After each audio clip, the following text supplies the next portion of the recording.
todos irmãos e irmãs, que a paz do Senhor Jesus seja com cada um.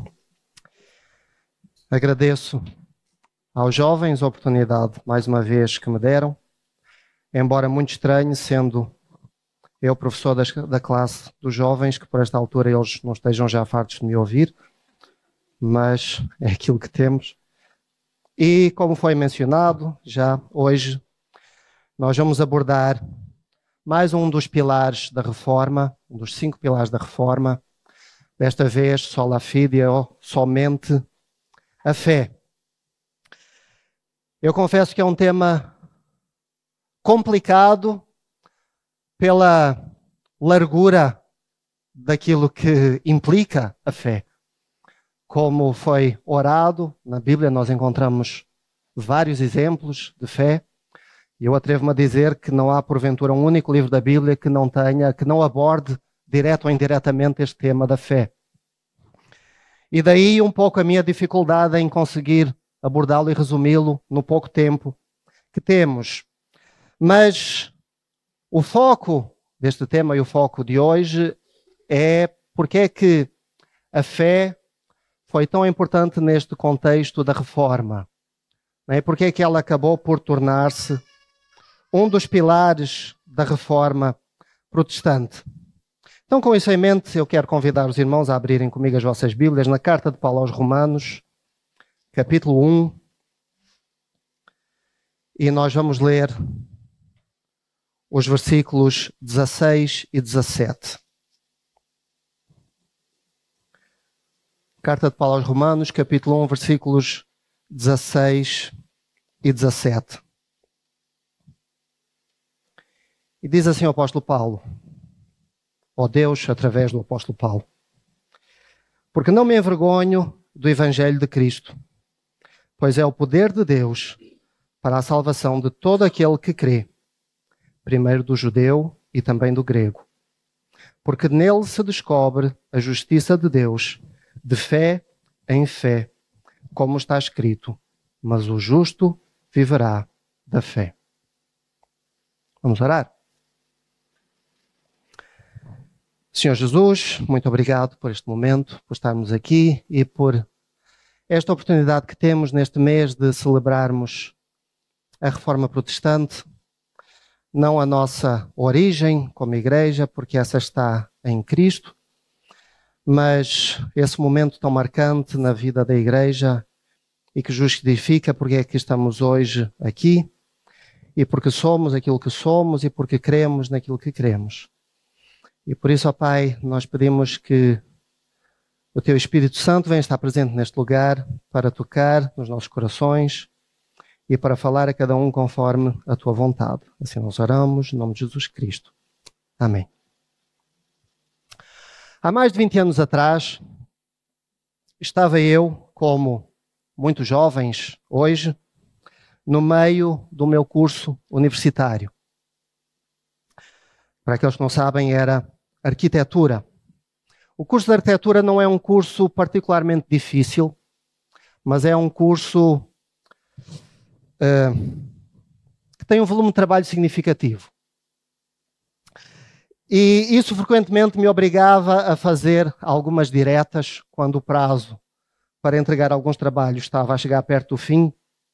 Era normal ter que ficar noites fora, em casa ou até na faculdade, a trabalhar para poder cumprir com os prazos. Lembro-me particularmente de uma dessas diretas, em que eu estava na faculdade a fazer mais uma de muitas maquetes e estava com outros colegas e invariavelmente o assunto das nossas conversas recaía sobre temas espirituais. E numa dessas discussões, uma colega minha fez-me uma pergunta que eu confesso me deixou sem palavras. Me deixou sem resposta, pelo menos naquele momento, e uma pergunta que ficou comigo até o dia de hoje e que muitas vezes ainda vem à minha mente. E essa pergunta foi: o que é que a morte de um homem há 2000 anos atrás pode ter a ver comigo hoje? Lembro-me vagamente de ter balbuciado uma resposta naquele momento, provavelmente muito pouco convincente. Aquela pergunta deixou-me a pensar durante várias semanas. Na verdade, eu ainda hoje penso sobre ela. Não porque eu acho que a distância temporal tenha propriamente algum significado, mas apenas porque eu compreendo a dúvida. Compreendo que até, porventura, é uma dúvida legítima. E é porventura esta pergunta, atrevo-me a dizer, aquela pergunta que ainda hoje afasta mais pessoas de Cristo. Esta incompreensão de o que é que a morte de Jesus Cristo tem a ver comigo, hoje. Por que é que eu trago isto aqui como introdução? Porque este tema que vamos falar, o tema da fé, é um tema fundamental para responder a esta pergunta. Até agora nós já falámos aqui sobre 3 solas, nos 3 domingos anteriores, 3 bases do Evangelho, 3 fundamentos da nossa fé cristã. Curiosamente, as 3 que nós já falámos, Cristo, a graça e a Escritura, são 3 coisas que vêm de cima para baixo. São 3 coisas que são revelações de Deus para nós. Elas vêm de Deus para nós. E curiosamente, eu não sei se isso foi planeado dessa forma, mas aquela que nós vamos falar hoje e a que será falada na próxima semana são coisas que vão de baixo para cima. São a resposta do ser humano, ou pelo menos a resposta que Deus espera do ser humano, em relação àquilo que Ele nos deu, que Ele nos entregou. E elas são solas porque elas excluem outras coisas que a elas foram acrescentadas ao longo do tempo, nomeadamente pela Igreja Católica. A Cristo foi acrescentado Maria, os santos, até a própria Igreja. À Escritura foi acrescentada a tradição, à graça foram acrescentadas as obras e por aí vai. E por isso é que aos reformistas foi importante definir que estas são coisas que são únicas e às quais nada pode ser acrescentado. Esta sola de hoje, só a fé, é importante porque ela centra-se na doutrina chamada da justificação ou da salvação. Lutero dava-lhe tanta importância que ele chegou a afirmar que a doutrina da justificação pela fé era a base pela qual uma igreja se sustenta ou cai. De todas as discussões que resultaram da Reforma, esta foi aquela que provavelmente mais divisões causou. E eu gostaria, neste contexto, de poder trazer aqui muito sucintamente um resumo biográfico de Lutero e porque é que esta questão foi tão importante para ele na sua vida e no seu percurso espiritual. O contexto histórico já foi abordado aqui em algumas semanas, ou nas semanas anteriores. No início do século XVI, a Igreja Católica enfrentava um grande desafio. Esse desafio era a construção da Basílica de São Pedro, em Roma. De todas as igrejas, mosteiros e catedrais que a Igreja Católica já tinha construído, nada se comparava, ou sequer chegava perto, ao volume daquilo que a Igreja Católica se propôs a construir em Roma. Os maiores artistas e artesãos da época, entre eles figuras como Donatello, Miguel Ângelo, Bernini, trabalhavam em exclusivo para esta obra. E eles criaram a maior coleção de arte e o edifício mais majestoso que o mundo até então tinha visto. Mas tudo isso, é claro, tinha um preço. Era preciso dinheiro. E numa construção desta magnitude, o dinheiro saía tão rapidamente quanto entrava. Então, para resolver a questão, o então Papa Leão X repescou aquilo que era uma prática tradicional da Igreja Católica e que remontava ao início do século IV. Chamavam-se as indulgências. O que eram as indulgências? Como todas as heresias, a prática das indulgências começou com um ligeiro desvio doutrinário. Na verdade, um ligeiro desvio que estava pejado de boas intenções. Dizia-se então que a ajuda aos pobres ganhava favores no céu. E na verdade não é difícil encontrar passagens bíblicas que de uma forma ou outra nos apontem nesse sentido. No início do século X, no entanto, já era ensinado pela Igreja Católica que o pagamento das indulgências permitia, e eu vou passar a citar aquilo que está diretamente escrito no Catecismo da Igreja Católica, ainda nos dias de hoje, dizia-se que o pagamento das indulgências permitia e permite a remissão perante Deus da prática temporal do pecado, cuja culpa já foi antes perdoada. Ou seja, quem pagava uma indulgência tinha um tempo que era determinado pelo valor pago, no qual poderia pecar à vontade. Chegados ao início do século XVI, e com o financiamento da construção do Vaticano em curso, foi apenas um pequeno passo para afirmar que o pagamento das indulgências era suficiente para a salvação eterna da alma.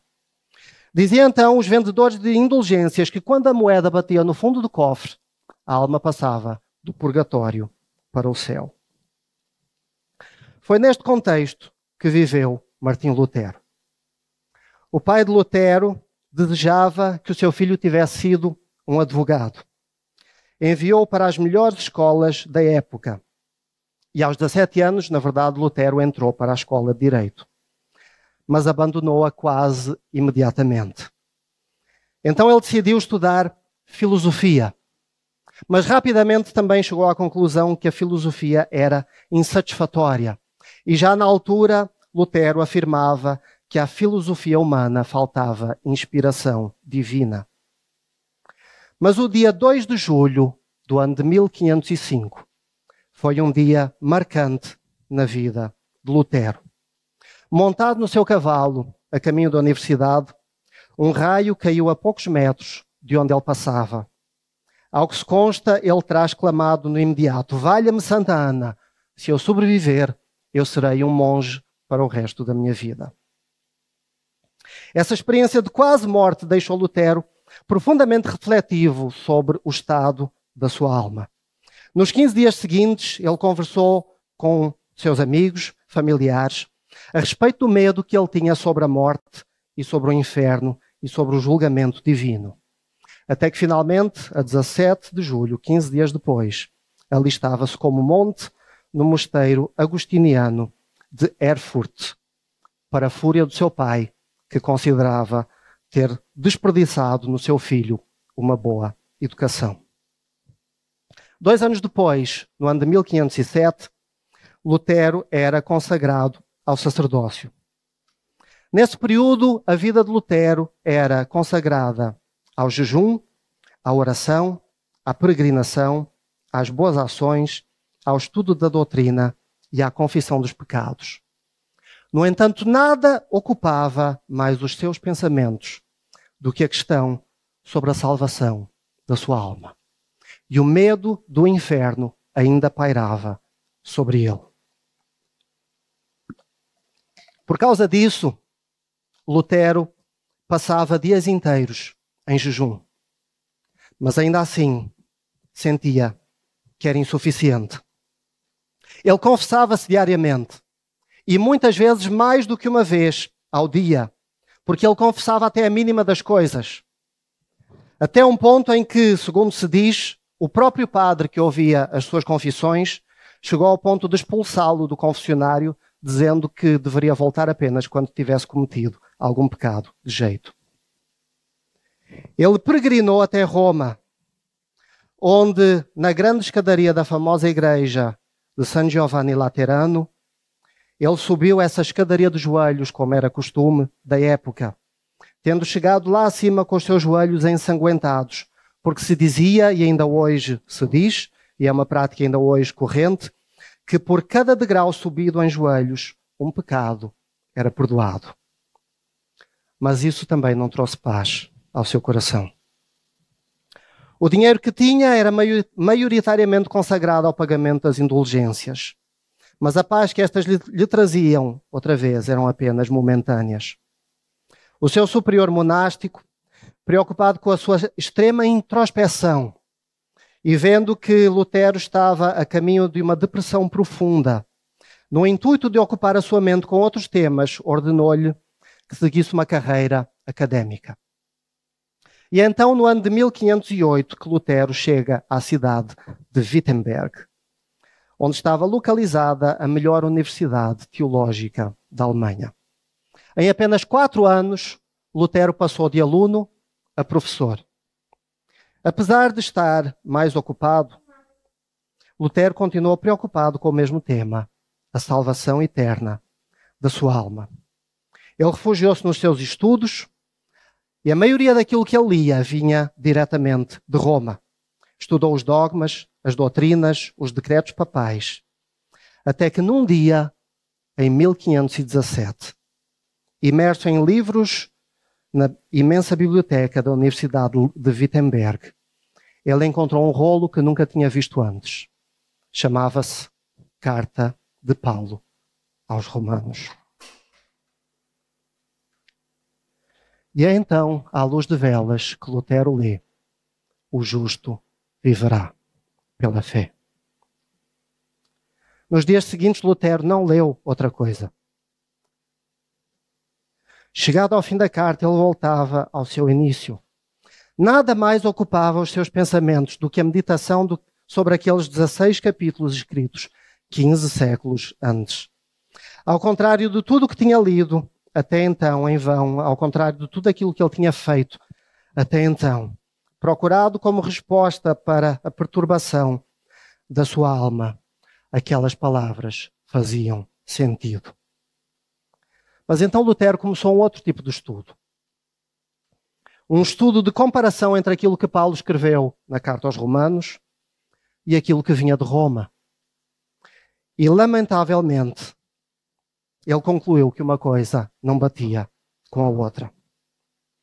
É curioso que isto é tão verdade que até à Reforma, a Bíblia que a Igreja Católica tem é exatamente a mesma que nós temos. Apenas depois da Reforma, no chamado Concílio de Trento, no ano de 1538, salvo erro. 48, obrigado.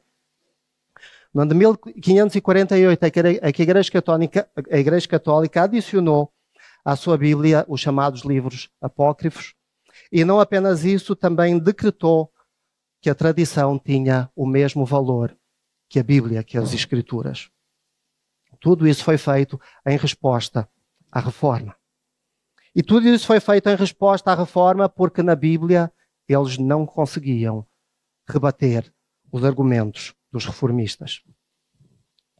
Mas em outubro desse mesmo ano de 1517, chegava a Wittenberg um personagem chamado Johann Tetzel. Ele era um dos mais ilustres vendedores de indulgências da Alemanha. Poucos tinham arrecadado mais dinheiro para a construção da Basílica de São Pedro em Roma do que Tetzel.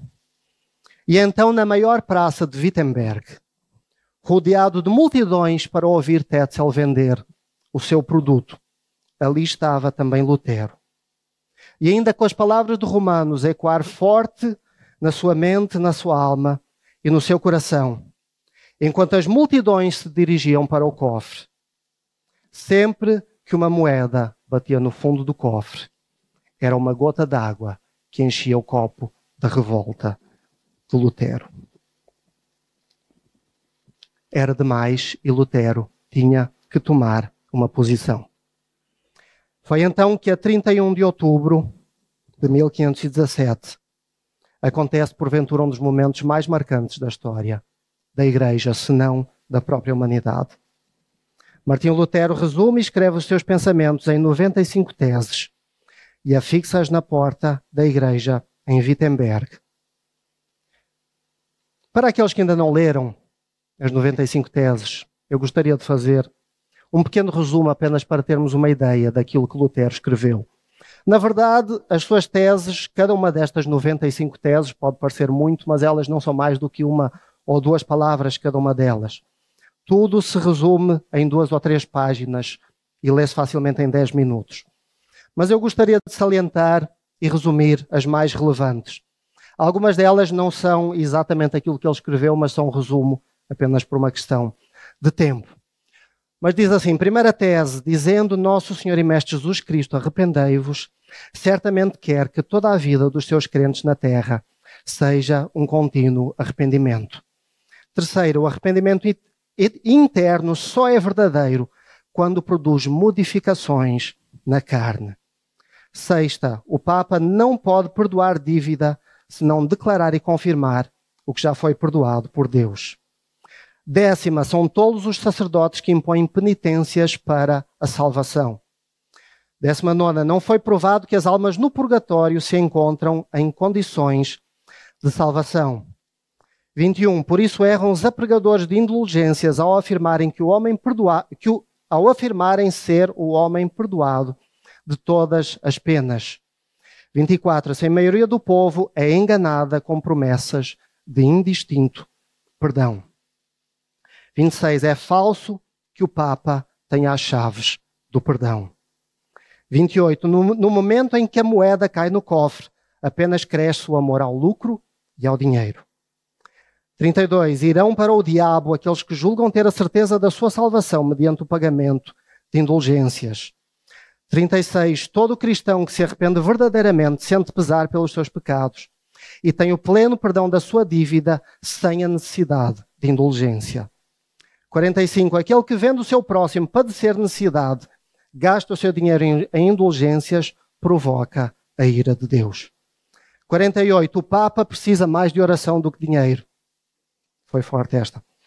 52, são inimigos de Deus os que colocam a pregação de indulgências acima da palavra de Deus. 58, pelo contrário, a obra de Cristo é sempre eficiente. 60, a obra de Cristo é a verdadeira chave da igreja. Ele percebeu Mateus 16. 62, o verdadeiro tesouro da igreja é o santo evangelho da glória e da graça de Deus. 63, o tesouro esse que é odiado porque faz dos primeiros os últimos, já as indulgências fazem dos últimos os primeiros. 68, não há maior graça do que é encontrada na cruz. 76, o Papa não tem poder para perdoar sequer o menor dos pecados. 79, afirmar que o Papa ou qualquer outra coisa tem semelhante valor à cruz de Cristo é blasfémia. 86, porque é que o Papa, cuja fortuna é hoje mais principesca do que qualquer outro, não prefere edificar a Catedral de São Pedro com dinheiro do seu próprio bolso, em vez de o fazer com dinheiro dos pobres? 92, malditos sejam todos os falsos profetas que apregoam paz onde não há paz. 93, benditos sejam todos os que apregoam a cruz de Cristo. É um pequeno resumo. E eu aconselho todos aqueles que ainda não leram a procurarem e ler na totalidade. E é verdade que pelo meio dessas 95 teses nós encontramos ainda alguma influência da doutrina da Igreja Católica. É uma base rudimentar daquilo que é hoje o pensamento da reforma protestante ou evangélica. Mas para a época e para o contexto, isto era absolutamente revolucionário. É curioso que não era a intenção de Lutero criar uma tão grande revolução. Na verdade, ele escreveu as suas teses, apesar de as ter colocado num lugar público, mas ele escreveu as suas teses em latim, uma língua que era falada apenas maioritariamente pelos membros da Igreja e desconhecida do público em geral. A intenção de Lutero era criar uma discussão dentro da Igreja e mudar a Igreja por dentro, não sair da Igreja. Mas essa mudança nunca aconteceu. Pelo contrário, Lutero foi rotulado de herege,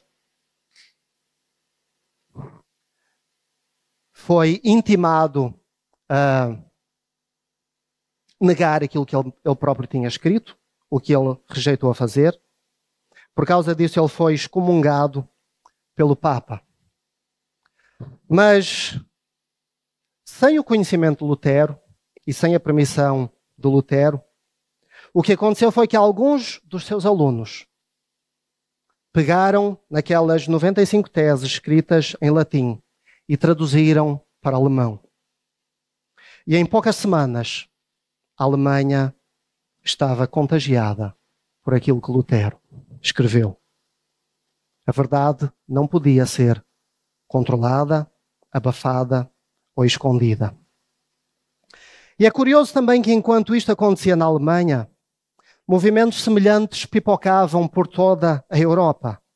Calvino na França, Knox na Escócia, Zwinglio na Suíça, Tyndale na Inglaterra, Arminius na Holanda, apenas para citar alguns dos mais famosos. Todos viveram no mesmo período de tempo. E todos, apesar da distância, em muitos casos de nunca terem cruzado ou trocado ideias, todos surgiram com ideias e pensamentos similares. Não é estatisticamente provável que tal movimento ocorrido em tantos lugares ao mesmo tempo e de forma semelhante tivesse como base algum planeamento humano. Não. A reforma teve o dedo de Deus. Não foi Lutero, Calvino ou Zwingli que começaram a reforma. Foi o Espírito Santo de Deus. Mas há uma coisa em comum praticamente a todos estes reformadores. E é isso que eu gostaria de centrar a nossa atenção agora. Isso é a importância que a carta de Paulo aos Romanos teve, possivelmente equiparada a Gálatas também. Estas duas cartas tiveram na evolução do pensamento doutrinário dos reformadores e daquilo que constituiu a base da chamada Reforma Protestante. Por que é que a carta aos Romanos foi tão importante para este efeito? Porque nela se encontra mais claramente explicado, e talvez mais do que em qualquer outro livro da Bíblia, não apenas o motivo pelo qual Jesus é o único meio pelo qual nós alcançamos a paz com Deus, mas também porque nenhum dos outros meios funciona para esse efeito. Por esse motivo, a carta aos Romanos é chamada por alguns de o Quinto Evangelho, por outros de um manifesto cristão, e há palavras repetidas que pautam esta mensagem de Romanos, nomeadamente Romanos de 1 até ao capítulo 8, e são palavras que nos ajudam a compreender, grosso modo, aquilo que é o argumento básico do livro. Por exemplo, a palavra lei aparece 78 vezes em Romanos. Não se refere apenas à lei de Moisés, mas ao princípio de que a lei é algo que determina aquilo que é pecado e que a transgressão dessa lei leva à morte e ao inferno e ao julgamento de Deus. A palavra justificação aparece 66 vezes. E a palavra fé, que é o nosso foco hoje, aparece 62 vezes. Bom seria nós fazermos um estudo aprofundado sobre o livro de Romanos, mas não temos tempo. Mas os versos que nós lemos, versículo 16 e 17 do capítulo 1 de Romanos, fazem um pequeno resumo. E é precisamente este verso, o final do capítulo 17, foram aquelas palavras que bateram fundo no coração de Lutero e que produziram uma transformação que nenhuma outra coisa tinha sido capaz de produzir. O justo viverá pela fé. O que Lutero compreendeu nestes versos é que um justo não é justo por causa daquilo que faz. Ele é justo por causa daquilo que já foi feito por ele. E a resposta que Deus espera em face da graça que foi derramada na cruz, na verdade, a única resposta possível é uma resposta de fé. E essa é a resposta à pergunta que a minha colega fez há mais de 20 anos atrás. O que é que a morte de um homem há 2000 anos atrás tem a ver comigo? Tem a ver comigo porque essa foi a forma que Deus definiu como o único caminho de nós chegarmos até Ele. Deus poderia ter definido outra forma? Eu acho que não. Mas imaginemos que sim. mesmo que pudesse ter definido outra forma, essa foi a forma que ele definiu. Não há outro caminho possível ao ser humano para chegar a Deus a não ser por Cristo, porque o próprio Deus determinou que assim fosse. E tudo aquilo que Ele requer de mim em resposta a isso, numa única palavra, é fé. É crer que a solução de Deus é suficiente e que eu não posso acrescentar nada a isso. É curioso que em Romanos Paulo explora possíveis alternativas para chegar a Deus. E ele faz isso apenas para chegar à conclusão que elas são insuficientes. Vamos ver muito brevemente algumas delas. Por exemplo, capítulo 2, versículos 6 e 7. Ele explora o caminho das boas obras. Ele diz: o qual recompensará a cada um segundo as suas obras, a saber, a vida eterna aos que com perseverança em fazer o bem procuram glória e honra, incorrupção. Então o que ele diz aqui? Se alguém fizer as boas obras, essa pessoa receberá a vida eterna. Se alguém fizer más obras, receberá o inferno. No versículo 13, ele explora o caminho da lei, ainda no mesmo capítulo 2. Porque os que ouvem a lei não são justos diante de Deus, mas os que praticam a lei hão de ser justificados. Então aqui ele diz: se eu praticar a lei, eu serei justificado. É um caminho possível.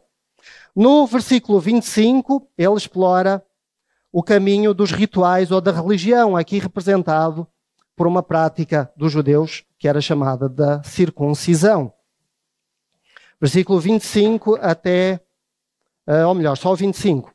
Ele diz: porque a circuncisão é, na verdade, proveitosa se guardares a lei. Mas se és transgressor da lei, a tua circuncisão se torna em incircuncisão. Então Paulo está a explorar, aqui no capítulo 2 de Romanos, outros possíveis caminhos que não Cristo para chegar à salvação. Para nos fazer entender, será que estes caminhos são possíveis? São. Se eu fizer as boas obras e não as más, eu serei salvo. O problema é que eu não consigo fazer isso. Se eu cumprir a lei, eu serei salvo. O problema é que eu não consigo cumprir a lei. Se eu cumprir os rituais, eu serei salvo se eu continuar a cumprir a lei. O problema é que por muitos rituais que eu cumpra, eu vou continuar incumpridor da lei. Por isso, Paulo afirma, ou melhor, é isso que Paulo vai afirmar entrando no capítulo 3. Capítulo 3, versículo 10 até 12. Ele diz: como está escrito, não há um justo, nenhum sequer. Não há ninguém que entenda. Não há ninguém que busque a Deus. Todos se extraviaram e juntamente se fizeram inúteis. Não há quem faça o bem. Não há nem um só. O que ele diz é que todos nós estamos no mesmo barco. E o barco pode até parecer bonito por fora, mas é horrível por dentro. Quantas pessoas são justas? Nem um só. Quantos são pecadores? Todos. Essa é a conclusão a que Paulo chega. Por outras palavras, ele diz que a autojustificação seria possível se eu tivesse em mim mesmo os meios para ser justo. O problema é que eu não tenho. Por mais que eu tente, eu não consigo. E Lutero, mais do que ninguém, tentou. Ele não conseguiu. Em tudo que ele tentou, ele não encontrou a paz que ele procurava. A única coisa que a lei consegue fazer, o que diz Paulo, é demonstrar o que é o pecado e com isso demonstrar que nós somos pecadores. Romanos 3, versículo 20. Por isso, nenhuma carne será justificada diante dele pelas obras da lei, porque pela lei vem o pleno conhecimento do pecado. O que Paulo faz aqui, nestes primeiros capítulos de Romanos, é levar-nos a tribunal. Levar-nos ao tribunal de Deus e apresentar um caso para o qual não há defesa possível. Aquilo que nós merecemos é a ira de Deus. Como foi mencionado aqui na semana passada, na pregação sobre a graça pelo pastor Eliel, quando alguém falou para ele que Deus lhe dê aquilo que mereces. E ele reconheceu e disse, não, aquilo que eu mereço é o inferno. Eu não quero aquilo que eu mereço. Aquilo que eu mereço é a ira de Deus. Aquilo que eu mereço por aquilo que eu faço, por muitas coisas boas que eu faça, continua a ser a ira de Deus. Mas depois disso, em Romanos capítulo 3, no versículo 21, vem o mas. E esse mas é um mas que é literalmente pela graça de Deus. Romanos 3, 21. Mas agora se manifestou sem lei a justiça de Deus, tendo o testemunho da lei e dos profetas. Agora a justiça de Deus foi manifesta, foi revelada. Revelação é aquilo que Deus faz conosco. É algo que vem de cima para baixo, porque não é possível de outra forma. Nós não podemos chegar até Deus. Está fora das nossas capacidades. Só Deus é que pode quebrar essa barreira. E sempre que essa barreira é quebrada, Deus revela alguma coisa que de outra forma nós não poderíamos compreender ou atingir. Vamos continuar a ler. Eu vou terminar em Romanos capítulo 3, eu prometo. Não vou até ao fim de Romanos, ok? Mas gostaria apenas de fazer este pequeno resumo da primeira parte de Romanos para podermos entender como é que isto foi tão marcante na vida de Lutero neste contexto. Versículo 22. Isto é a justiça de Deus pela fé em Jesus Cristo, para todos e sobre todos os que creem, porque não há diferença. Sempre que Romanos fala em justiça de Deus, refere-se a Cristo. A justiça de Deus é personificada na vida e na obra de Jesus Cristo, pelo menos na carta aos Romanos. A justiça de Deus é aceita pela fé de todos os que creem sem discriminação. A justiça está acessível a todos, mas é preciso crer com fé que aquilo que Deus providenciou é suficiente e que não há nada que eu possa ou precise acrescentar a isso. Versículos 23 e 24. Porque todos pecaram e destituídos estão da glória de Deus, sendo justificados gratuitamente pela sua graça, pela redenção que há em Cristo Jesus. A solução para o pecado é Cristo. E a solução para o pecado só pode ser providenciada por Deus. Deus não cobra nada. É de graça, é gratuito. A não ser uma coisa, a fé. Por isso é que a graça e a fé andam juntas. Porque quando Deus nos deu a sua graça, a resposta que Ele espera de nós é a fé. E é quando isso acontece em nós que nós somos tornados justos. Porque o justo viverá pela fé. O sentido aqui nestes versículos é de uma borracha que apaga todo o mal que foi escrito e que no seu lugar deixa apenas uma folha em branco. Versículos 25 e 26. A qual Deus propôs para propiciação pela fé no seu sangue, para demonstrar a sua justiça pela remissão dos pecados de danos cometidos sob a paciência de Deus, para demonstração da sua justiça neste tempo presente, para que Ele seja justo e justificador daquele que tem fé em Jesus. Deus não deixa de demonstrar a sua justiça. O pecado tem que ser condenado, confrontado e julgado. Por isso é que Deus continua a ser justo, porque Ele não ignora apenas o pecado. Ele julga o pecado. Ele julgou o pecado em Cristo, na cruz do Calvário. Então Deus demonstra a sua justiça porque o pecado não ficou sem punição. Ele foi pago e o preço foi muito alto. Foi o sangue de Cristo. E vamos concluir com os versículos 27 e 28. Onde está logo a jactância? É excluída. Por qual lei? Das obras? Não, mas pela lei da fé. Concluímos, pois, que o homem é justificado pela fé, sem as obras da lei. A graça e a fé excluem todo o orgulho. Nada que eu faça, ou nada que eu deixe de fazer, me fará chegar mais perto de Deus.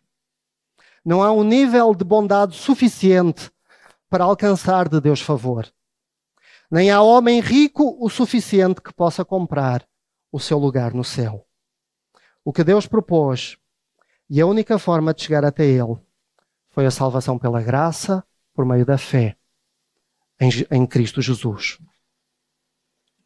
Isto foi aquilo que tocou a vida de Lutero de uma forma que nada mais teve poder que tocar. Creio que estas mesmas palavras continuam a fazer este mesmo efeito na vida de muitos hoje aqui. A salvação é pela fé. Lutero foi um homem que perdeu tudo por causa daquilo em que ele veio a acreditar, por causa daquilo a que ele renunciou. Não sei se os irmãos que conhecem este facto, mas há um hino muito conhecido que foi escrito por Martinho Lutero, chamado Castelo Forte, é nosso Deus. Um hino que termina com Lutero dizendo: se temos que perder dinheiro, bens, poder, embora a vida vá, por nós Jesus está e dar-nos-á seu reino.